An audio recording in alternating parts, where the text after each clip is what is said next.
Good evening, Bahamas. You're tuned into MB12, broadcasting from Cable 12 Studios on Robinson Road. Coming up tonight in news, the government provides details on the plan to help homeowners prevent foreclosure. And the Prime Minister reveals more about the proposed gambling referendum. The family of Charles Maynard speaks in the wake of his death. The Golden Knights are honored in the House of Assembly, plus always getting in a tiff, how to control your anger. We've got those stories and so much more coming up. I'm Paige McCartney, and MB12 starts right now.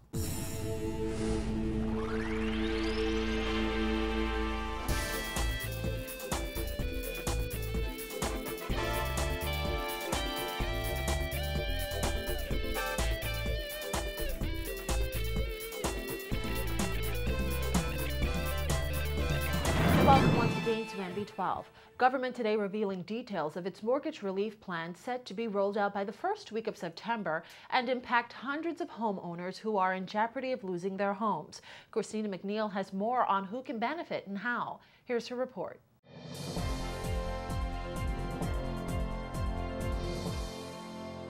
Part of government's 100-day commitment, including helping hundreds of distressed homeowners get back on their feet. Today in the House of Assembly, Minister of State for Finance Michael Halkitis revealed that 1,100 homeowners already qualify for relief under the current criteria.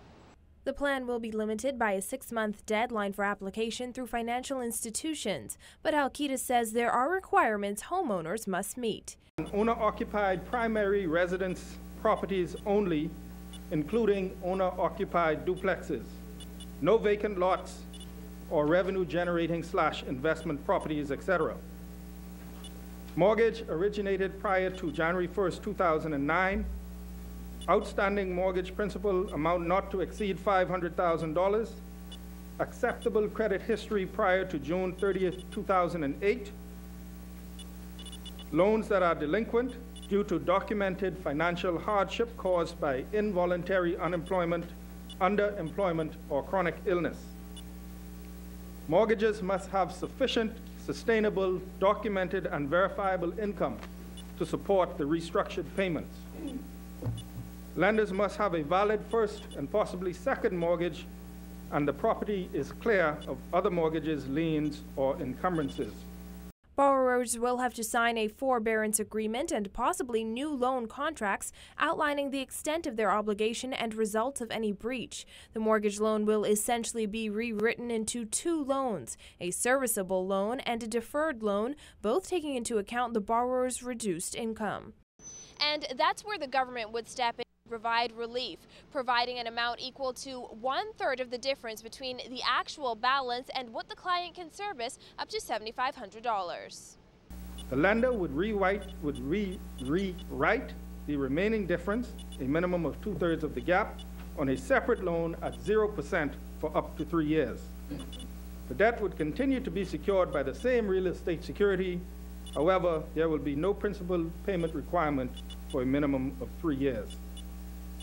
The lender would then restructure the remaining total serviceable mortgage debt over an appropriate term and at market interest rates. For example, if you have a total mortgage of $140,000 inclusive of $5,000 in late fees, but your income can only cover $112,500, you would have a difference of $27,500, putting the homeowner at risk of losing the home. However, under the plan, the lender would waive all late fees and restructure the mortgage into 2 loans, one for $11,500 for immediate servicing and the other for $27,500. The smaller loan would be further reduced by government's $7,500 contribution, and no interest or principal payments would be required on the deferred loan up to 3 years initially. But Halkitis says borrowers must also hold up their end of the bargain. A breach of the agreement by the borrower, including failure to disclose relevant financial information, any delinquent payments on the restructured debt would result in the full amount, including the deferred amount, being due in full immediately, and the lender would proceed with its standard security realization process. The borrower's financial circumstances will be reviewed annually to determine if their financial circumstances have sufficiently changed to provide for payments on all or a portion of the outstanding deferred debt. Government would cover a $100 administrative fee per borrower to fund the costs associated with restructuring the loans. Borrowers would also have the right to appeal any decision by the lender to a panel appointed by the government. Reporting for NB12, I'm Christina McNeil. Months after making the 100-day commitment to a referendum on a national lottery and web cafes, the Prime Minister today released details on the much-anticipated poll. Prime Minister Christie today confirmed that his government intends to proceed with the referendum as soon as possible after the impending by-election in North Abaco later this year. The referendum will determine whether a national lottery should be instituted and/or web cafes or web shops should be legalized, regulated, licensed, and taxed.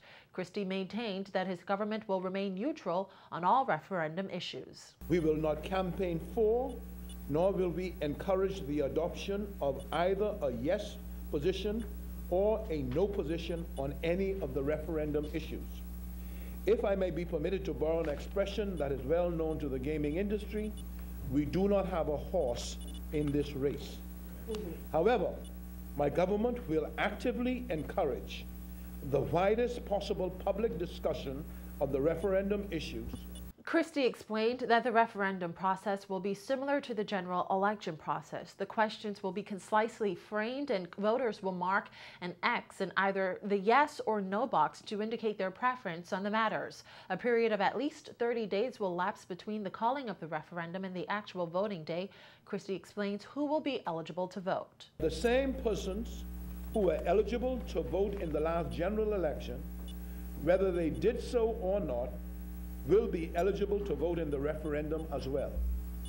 There will be no need to register again. As for persons who were not registered to vote in the last general election, but who now wish to register and are eligible to do so, they too will be able to vote in the referendum, provided that they register at least 10 days prior to the date fixed for the referendum. And Christie says once the will of the Bahamian electorate has been expressed and the results of the referendum are official, the government will make the appropriate announcements as the way forward.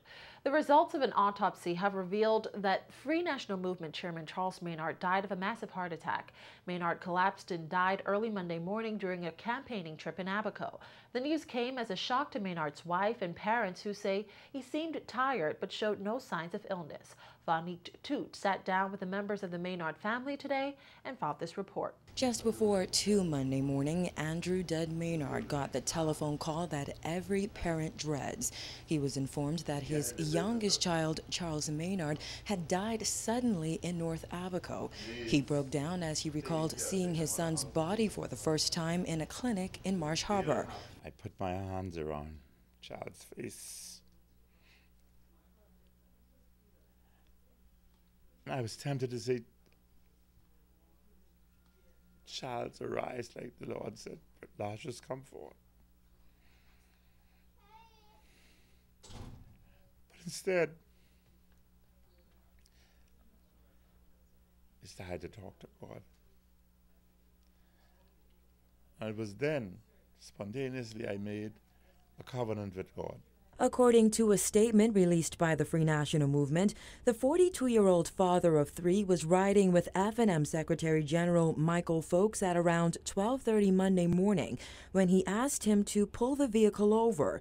He collapsed on the side of the road and was pronounced dead an hour later.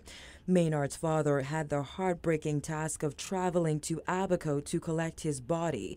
After they returned to New Providence, doctors informed the grieving family that Maynard had died of a massive heart attack. His mother, Isadora Maynard, says that came as a shock as her son was trying to lose weight. His heart was enlarged, and he was tired. He needed rest. You see, people don't understand out island, Family Island campaigning.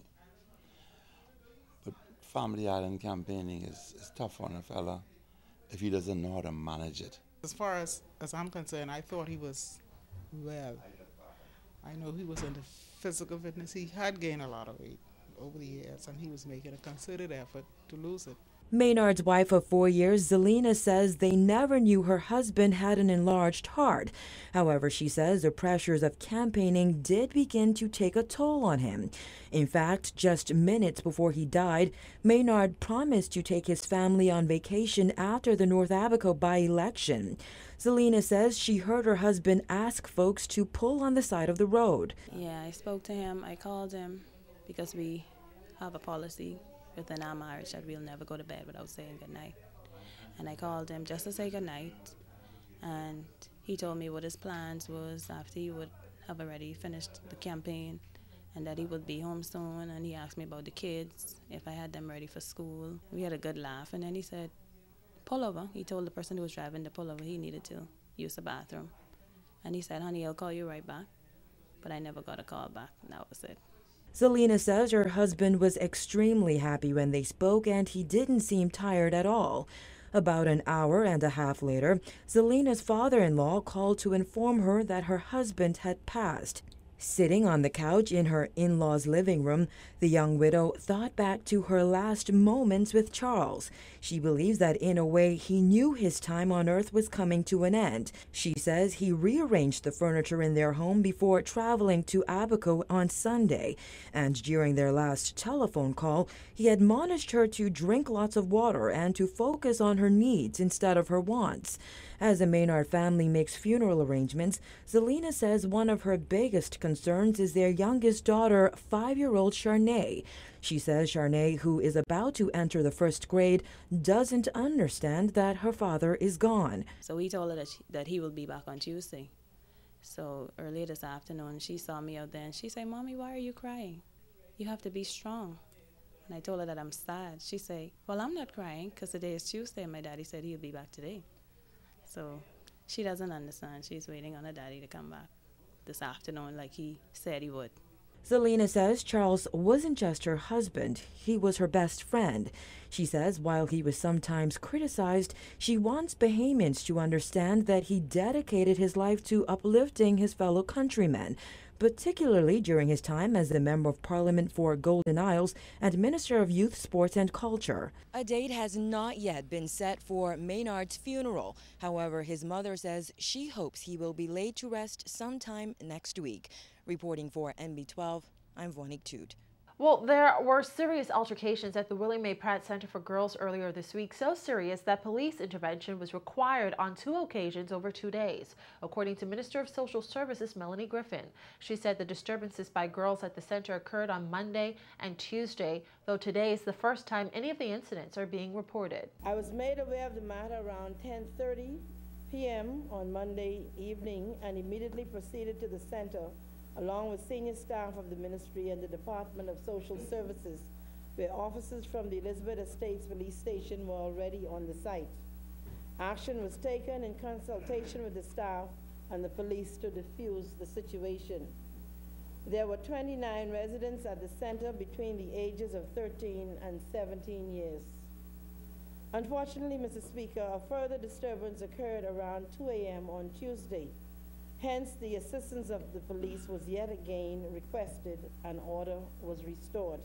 Griffin also disclosed that on Sunday, August 12th, 7 boys, all over age 16, ran away from the Simpson Penn Center for Boys. She claimed one boy is back in custody, but the others still are at large. She also said that there have been improvements to the facility, which should provide better living conditions for the wards. I indicated that there were absolutely no lights in the rooms in the cottages, and that young men were being made to sleep and move around in the dark during the course of the night. But I am pleased to report that all lighting fixtures in those rooms have been replaced and the cottages are all now well lit. And I am assured that all the fixtures are tamper resistant.